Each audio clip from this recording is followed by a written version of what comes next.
কিশোরগঞ্জ সফরে প্রধানমন্ত্রী তারেক রহমান এখন পাকুন্দিয়ার জনসভায় বক্তব্য রেখেছেন। কটিয়াদি ও জেলা শহরে একাধিক কর্মসূচিতে অংশ নেবেন তিনি। আরও বিস্তারিত জানাতে যুক্ত হচ্ছেন সহকর্মী আনোয়ার হোসেন। আনোয়ার, প্রধানমন্ত্রীর সফর ঘিরে সবকিছু বিস্তারিত জানাবেন। তার কর্মসূচি কি কি রয়েছে? শ্রাবন্তী, যেটি আপনি খবরে দেখাচ্ছিলেন, প্রধানমন্ত্রী ইতিমধ্যে কিশোরগঞ্জে এসেছেন এবং সেখানে বক্তব্য তিনি রেখেছেন।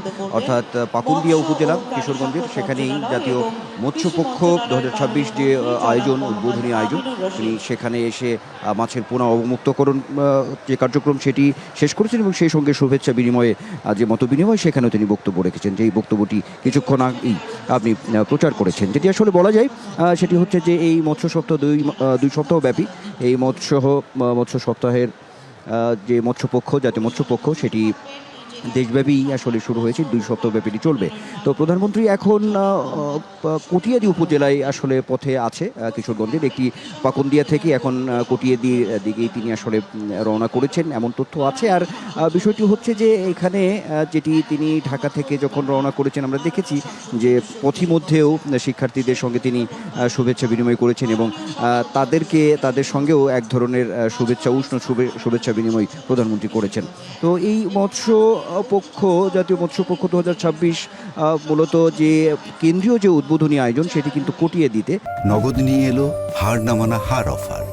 সর্বনিম্ন 10,000 টাকা রেমিটেন্স নগদে পাঠালে থাকছে স্বর্ণের হার জেতার সুযোগ।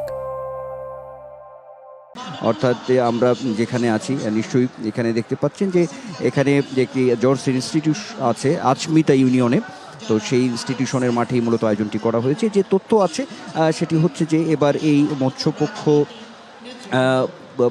পালনের যে পেছনের যে মূল বিষয়টি রয়েছে, যে মৎস্য খাতকে আসলে সামনের দিকে এগিয়ে নেওয়া, অর্থাৎ মৎস্য খাত জাতীয় অর্থনীতিতে যে ভূমিকা রেখেছে সেটিকে আরও কীভাবে ত্বরান্বিত করা যায়, বৈদেশিক মুদ্রা অর্জনে এটি আসলে বিশেষ ভূমিকাও পালন করছে, এমন বিষয়গুলো এখানে উঠে এসেছে। আর হচ্ছে এই মৎস্য খাতে যারা বিশেষ অবদান রেখেছেন তাদের পক্ষ থেকে 13টি ক্যাটাগরিতে 14 ব্যক্তি ও প্রতিষ্ঠানকে কিন্তু এখানে জাতীয় স্বর্ণপদক অর্থাৎ মৎস্য পদক তাদেরকে দেয়া হবে, এমন একটি তথ্য আছে। অর্থাৎ এই আজকে সারাদিনে কিশোরগঞ্জে প্রধানমন্ত্রীর বেশ কিছু কর্মসূচি রয়েছে। মৎস্যপক্ষ যেমন আছে বিশেষ করে সেটি, তারপরেও শোলাকিয়াতে ছাত্রদল আয়োজিত বৃক্ষরোপণ কর্মসূচিতেও প্রধানমন্ত্রী সেখানে অংশ নেবেন। একই সঙ্গে কিশোরগঞ্জ পৌরসভায় যে পুরাতন স্টেডিয়াম আছে সেখানেও ফ্যামিলি কার্ড বিতরণ, সেই সঙ্গে ইমাম মুয়াজ্জিন যারা আছেন তাদেরকেও যে সম্মানী ভাতা সেটিও সেখানে তিনি প্রদান করবেন। তো সব মিলিয়ে যদি বলি তাহলে বলতে হবে শ্রাবন্তী, সেটি হচ্ছে যে পাকুন্দিয়া থেকে প্রধানমন্ত্রী কটিয়াদি উপজেলার পথে আসলে তিনি আছেন, এখানে এসে পৌঁছবেন 12:30 নাগাদ, এমন একটি তথ্য আছে।